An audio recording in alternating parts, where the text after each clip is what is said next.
ஓம் சாய்ராம்.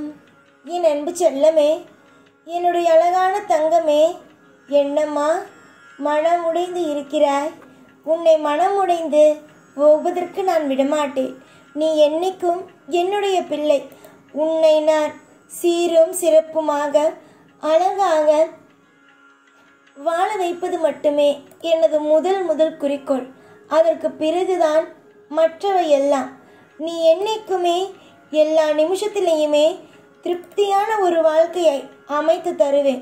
நீ என்னெல்லாம் எதிர்பார்த்து என்கிட்ட வந்து நின்று இதுதான் எனக்கு வேணும், அதுதான் வேணும்னு உரிமையாக நின்று சாய் செய்து தருவார் என்ற நம்பிக்கையோடு நீ வந்தாயோ, அந்த நம்பிக்கை எல்லாம் கெட்டு போகாத அளவுக்கு உன் வாழ்க்கையில் எல்லாம் சீரும் சிறப்புமாக நடக்கும் அளவுக்கு எல்லா விஷயத்தையும் அற்புதமாகவே செய்து கொடுப்பேன்.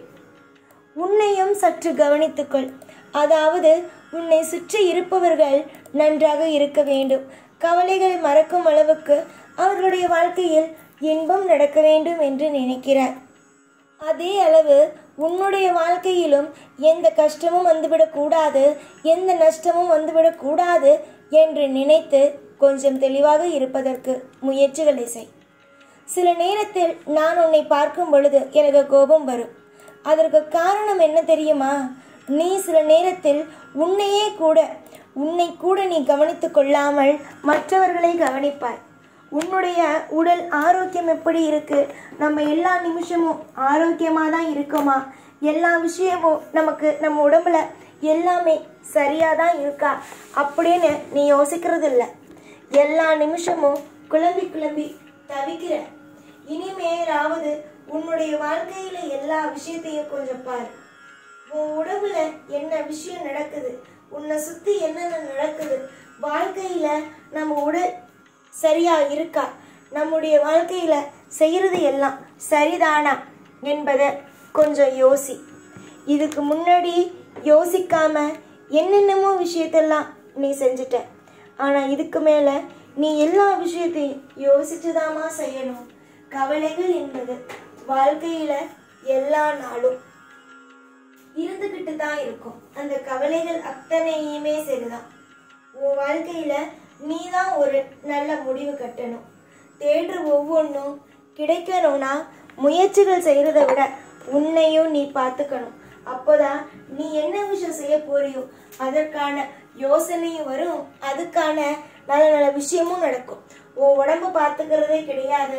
உன்னுடைய உடல் எப்படி இருக்கு, சரியாதான் இருக்கா, நம்ம எல்லாரையும் பார்த்துக்கிறோமே, நம்ம பார்த்துக்கிறோமா அப்படிங்கிறதையும் யோசிக்கணும். ஆனா நீ மற்றவங்களை பார்த்துக்கிற அளவுக்கு உன்னை நீ பார்த்துக்கிறியான்னு கேட்டா அது மிகப்பெரிய ஒரு கேள்விக்குறியாதான் இருக்கு. புரிஞ்சு நடந்துக்கோங்க. எல்லா விஷயத்தையும் நல்லபடியா தெரிஞ்சுக்கோங்க.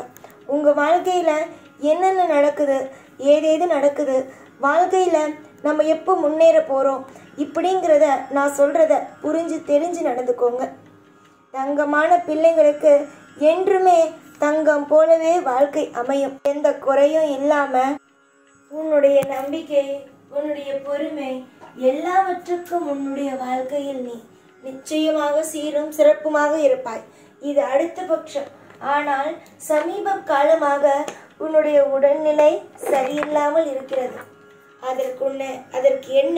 அதற்கு என்ன செய்யலாம் என்பதை கொஞ்சமாவது முயற்சி எடுத்து உன்னுடைய உடலை கொஞ்சம் பத்திரமாக பார்த்துக்கொள். உன்னுடைய உடலுக்கு ஏதாவது ஒன்றென்றால் யாரும் வந்து உனக்கு எந்த ஒரு விஷயத்தையும் செய்ய மாட்டார்கள். புரிகிறதா? நீதான் மற்றவர்களுக்காக ஓடி ஓடி ஓடி ஓடி உழைப்பாயே தவிர உனக்காக யாரும் வந்து நின்று ஓடி ஓடி எல்லாம் உழைக்கவே மாட்டார்கள். புரிந்ததா?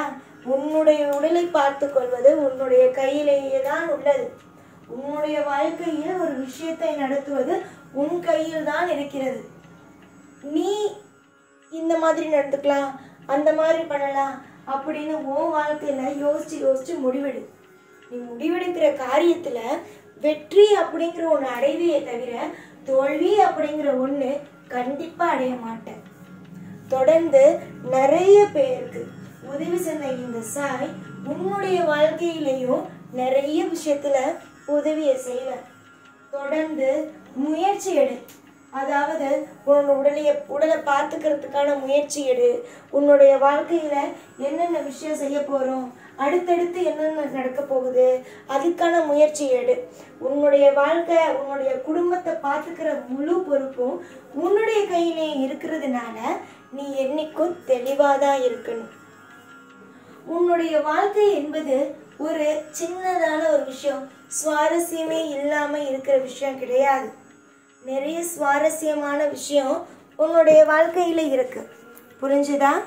இனிமேலாவது உன்னுடைய உடம்பையும் சரி, உன்னுடைய வாழ்க்கையையும் சரி பத்திரமாக பார்த்துக்கொள்.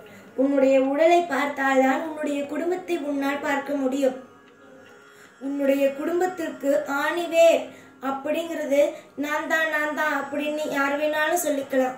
ஆனா முக்கியமா உன்னுடைய குடும்பத்திற்கு ஆணிவேர் அப்படின்னா அது முழுக்க முழுக்க நீதான். புரிஞ்சுதா? நீதான் உன்னுடைய குடும்பத்துக்கு ஆணிவேர். பல பேர் உன்னுடைய வாழ்க்கையை கெடுக்கலாம், பல பேர் உன்னுடைய வாழ்க்கைய முடிக்கலாம் அப்படின்லாம் நினைக்கும் போது நீதான் உன் வாழ்க்கைய, உன் குடும்பத்தை தூக்கி நிறுத்தின.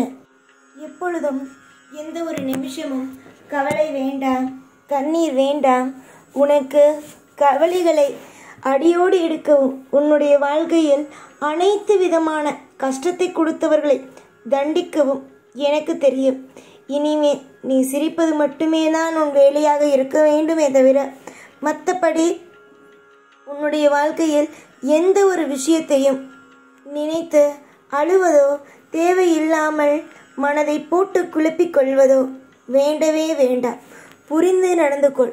உன்னுடைய வாழ்க்கையில் நடக்க போகும் அற்புதமான விஷயத்தை நீ பார்க்கத்தான் போகிறாய்.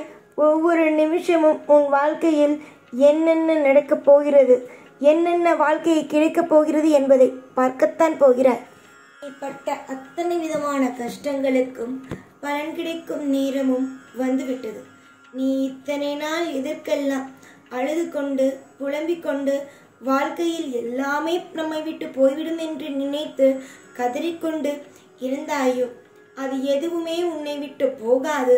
எல்லாமே உன்னை தேடி, அற்புதமும் உன்னை தேடி வரும் என்று கூடிய சீக்கிரம் நான் நிரூபிக்கப் போகிறேன். நீ சந்தோஷத்தில் உன்னையே நீ மெய் மறக்கத்தான் போகிறாய். புரிந்ததா தங்கமே? நம்புங்கள். கவலைகள் அனைத்தையும் தூக்கி போட்டுவிட்டு நமக்காக தெய்வம் இருக்கு, நமக்காக எல்லா விஷயத்தையும் செய்வதற்கு தெய்வம் இருக்கு அப்படின்னு நம்பிக்கையோடு இரு. எல்லாம் நல்லதே நடக்கும். எப்பொழுதும் உன் கூடவே இருப்பேன். இந்த சாய்நான். ஓம் சாய்ராம்.